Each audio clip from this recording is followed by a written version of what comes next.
मैं आप लोगों के लिए एक नया टॉपिक लेकर आया हूं जो कि इंग्लिश सब्जेक्ट के लिए स्टैंडर्ड 8 to 12 तक पक्का पक्का पक्का काम करता है। और हर मीडियम में, वो मीडियम चाहे इंग्लिश मीडियम हो, चाहे मराठी मीडियम हो, चाहे हिंदी मीडियम हो, गुजराती हो, कोई भी हो, सब में क्वेश्चन आता है। और उस टॉपिक का नाम है, इस क्वेश्चन का नाम है माइंड मैपिंग। माइंड मैपिंग, सारे बच्चे परेशान इसमें है, ये सर माइंड मैपिंग बताइए। अरे इसमें कौन सी बड़ी बात भाई, माइंड तो आपके पास है ना। अगर माइंड है तो फिर मैपिंग कर लो। कैसे करोगे मैं बताता हूं। और एक बात बता दूंगा और आपको, ये माइंड मैपिंग जो एक नई चिड़िया बनकर आई है आपकी लाइफ में, एक नया नाम बनकर आया है, एक डर बन करके आया है, ये आप पढ़ चुके हैं। ठीक है, कहां पढ़ चुके हैं इसके पहले बता दूं। इस टॉपिक से जिन जिन लोगों को फायदा हो रहा है वो रोहन गुप्ता को थैंक्स जरूर बोलेंगे, क्योंकि पिछले राइटिंग स्किल के एपिसोड में, वीडियो में उसने ही कहा था सर माइंड मैपिंग का एक क्वेश्चन बताइए, तो वो कमेंट देख करके मैं बता रहा हूं उसको। तो ये माइंड मैपिंग आप लोग पढ़ चुके हैं। कहां पढ़ चुके हैं? 9th में पढ़े हैं, 8th स्टैंडर्ड में पढ़े हैं, 10th में भी पढ़े हैं, 11th में पढ़े हैं। तो फिर ये नई बात कहां से आ गई? ये कौन सी नई बात आ गई? आप पढ़े, अभी नाम बताऊंगा, आप कहेंगे बस सर रहने दीजिए, लेकिन फिर भी बताऊंगा मैं आपको 2 वीडियो में। एक आप देखिए माइंड मैपिंग है क्या, इसका मतलब समझ लीजिए, और एक एग्जांपल दूंगा। दूसरी बात, माइंड मैपिंग पढ़ पढ़ करके कई जगहों से कंफ्यूज मत होना। इसमें एकदम आपका खुद का राज चलता है, राज, मनमानी किया जाता है। बस थोड़ी सी बात की सावधानी रखो, मनमानी कर लो और आपका माइंड मैपिंग का क्वेश्चन पूरा नंबर देके जाता है। ये आपके पेपर में क्वेश्चन नंबर 2C 3 मार्क्स ले आता है, 3 नंबर ले आता है। आप इसमें 2.5 नंबर नहीं पाएंगे, 2 नहीं पाएंगे, पूरा का पूरा 3 नंबर 3 मार्क्स पाएंगे। ठीक है, तो वो कौन सी बात है जो हम लोग 10वीं में पढ़े थे, 9वीं में पढ़े थे, याद होगा। वहां का क्वेश्चन नंबर 6 था और नाम था उसका इंफॉर्मेशन ट्रांसफर। तो माइंड मैपिंग आप समझ गए होंगे, पहुंच गए ना। इंफॉर्मेशन ट्रांसफर जो पढ़े थे वही आकर आपके एचएससी में 12th स्टैंडर्ड में माइंड मैपिंग नाम करके दे दिया। बच्चे हमारे कंफ्यूज हो गए। ये तो ऐसे ही हुआ, एक बार की बात है। अभी तो एक एग्जाम्पल बताऊं, सच्ची एग्जाम्पल। आज के 2-3 साल पहले की बात है, जब कोई बाहर से यूपी जाता था ट्रेन के द्वारा, तो वो इलाहाबाद का टिकट लेता था, इलाहाबाद का। ठीक है, लेकिन एक दिन किसी ने बताया भाई अब आपको इलाहाबाद नहीं जाना होगा, अब आपको प्रयागराज जाना होगा। कंफ्यूजन, ये प्रयागराज किधर है, ये प्रयागराज किधर है? कंफ्यूज हो गए ना। वही चीज है, बस उसका नॉमिनेशन अलग हो गया। किसी के जमाने में इलाहाबाद था, अब कोई और नया आ गया, उसने प्रयागराज कर दिया। आप समझ गए ना, जो चीज इलाहाबाद था, जो जगह इलाहाबाद थी, वो चीज आज प्रयागराज होगी। 2 साल पहले जो आपका इंफॉर्मेशन ट्रांसफर था, आज क्या बन गया? माइंड मैपिंग बन गया। अब इंफॉर्मेशन ट्रांसफर देखो, 10th में तो थोड़ा सा टफ था, तो वहां पर होते थे verbal to non verbal and non verbal to verbal, लेकिन यहां तो सीधा है। अब पहले इसका मतलब समझ क्या होता है। अब एक आपको दे दिया जाए टॉपिक, मान लीजिए किसके बारे में, स्पोर्ट के बारे में, एक पैराग्राफ आपको दिया जाएगा 12 से 15 लाइन का, उसी को आपको माइंड मैप के रूप में कन्वर्ट करना है। इसका मतलब वर्बल टू नॉन वर्बल जाना है, वर्बल टू नॉन वर्बल।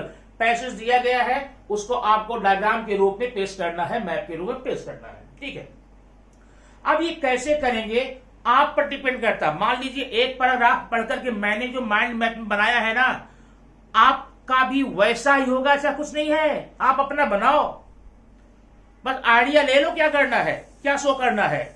मेरा अलग होगा, आपका अलग होगा, उनका अलग होगा, उनका अलग होगा, लेकिन सबका सही होगा, सबका सही होगा। 2-4 पॉइंट उनमें ज्यादा होगा, मुझमें कम होगा, मुझमें ज्यादा होगा, उनमें कम होगा, लेकिन होगा पक्का सही।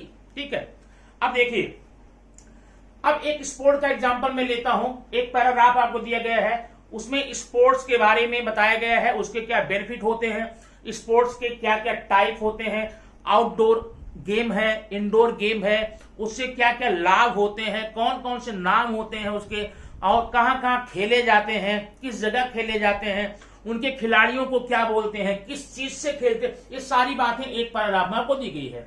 तो आप अब ये बताइए, तो आपके केंद्र बिंदु में क्या है, आप डिसाइड पहले कर लो। केंद्र बिंदु में, उस पैराग्राफ के केंद्र बिंदु में क्या है, मैंने किसके बारे में बताया गया, किसके बारे में वर्णन किया गया, स्पोर्ट के बारे में। किसके बारे में, तो स्पोर्ट हो गया केंद्र बिंदु, स्पोर्ट हो गया सेंटर आपके मैपिंग का, माइंड मैपिंग का। अब उसी के बारे में बताएंगे, तो आप उसको कैसे करेंगे जरा देखना। पहले आप एक यहां पर ये रेक्टेंगुलर डिजाइन बना लेंगे, डायग्राम बना लेंगे। अब ये रेक्टेंगुलर है तो माने आप रेक्टेंगुलर बनाएंगे ऐसा नहीं है, आप वृत्त बना लीजिए। क्या, वृत्त बना लीजिए, सर्कल बनाइए, आप अर्धवृत्ताकार बना लीजिए, आप लंब वृत्ताकार बना लीजिए, आप दीर्घ वृत्ताकार बनाइए, आप पर डिपेंड करता है, या आप और कोई डिजाइन बताइए, मैं सब बताता हूं आपको। देखो, तो आपने यहां पर लिखा क्या, स्पोर्ट। अब इसको आपको एक्सप्रेस करने तरीका मात्र सिर्फ प्रकार करना। अभी 10th वगैरह में क्या होता था, प्रकार में अभी आपके टेक्स्ट बुक में आता है, आपके पैसेज में आता है कृति के रूप में, एक्टिविटीज के रूप में। तो कौन कौन टाइप है आपने ये बना लिया, ठीक है। ये यहां पर ठीक है, नाम लिख दिया, indoor, outdoor, cricket, football, kabaddi, kho kho, volleyball, ठीक। आपने नाम डाल दिया, आपका माइंड मैपिंग बनके तैयार हो गया एकदम, और आप इसको पढ़े हैं और हर पैराग्राफ के क्वेश्चन देते भी हैं। लेकिन चूंकि आप एचएससी में हैं, थोड़ा और बड़ा करेंगे इसको हम, ठीक है। तो अब यहां लिखेंगे टाइप। अभी पहले मैंने क्या बताया, सिंपल बता दिया, नाम बता दिया था, अभी टाइप लिख दिए। यहां लिखिए बेनिफिट क्या होता है, ठीक है। यहां लिखिए कहां कहां खेला जाता है और उन्हें कौन कौन से इक्विपमेंट्स लगते हैं खेलने में। अब टाइप क्या हो गया इसमें, ये हो गया। अब देखिए यहां आपने बना दिया इंडोर गेम, यहां बना दिया आउटडोर गेम। और कुछ करना है, कर सकते हो। अगर आपके पैराग्राफ में दिया गया है, आपके माइंड में ये बात आती है कि और भी प्रकार करने हैं, पैराग्राफ में दिया गया, कर दो, चूको मत, ठीक है। अब है बेनिफिट क्या है, बेनिफिट नंबर 1, हमको इससे हेल्थ मिलता है, हमको इससे वेल्थ भी मिलता है, हमको इससे नेम मिलता है, हमको इससे फेम मिलता है। हुआ, ये देखो बेनिफिट में, या देखना प्लेयर्स कहां कहां खेले जाते हैं ना, स्टेडियम है, फील्ड है, ठीक है, इंडोर है, होगा।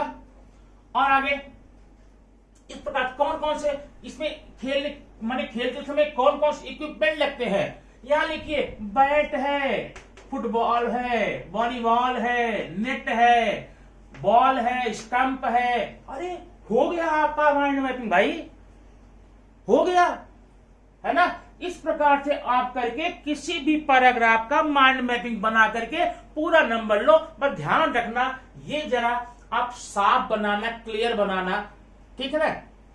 तो ये आपका हो गया। ये डिजाइन फर्क नहीं पड़ती आप कैसा बनाए हैं, अब चाहे आप रेक्टेंगुलर बनाइए, चाहे सर्कुलर बनाइए, जो भी आपकी मर्जी करे वैसा करो, जिसमें आप पारंगत हो जाएं वैसा करो, जो आपको बनाने में सुविधाजनक लगे वैसा करो। आप पर डिपेंड करता है कैसे करेंगे। अब एक डिजाइन और बता देता हूं, ये देखिए। हाँ, अभी मैंने बना लिया ऐसा, ये देखिए, ये भी डिजाइन है। यहां लिखे मैंने स्पोर्ट, ठीक है। अब आगे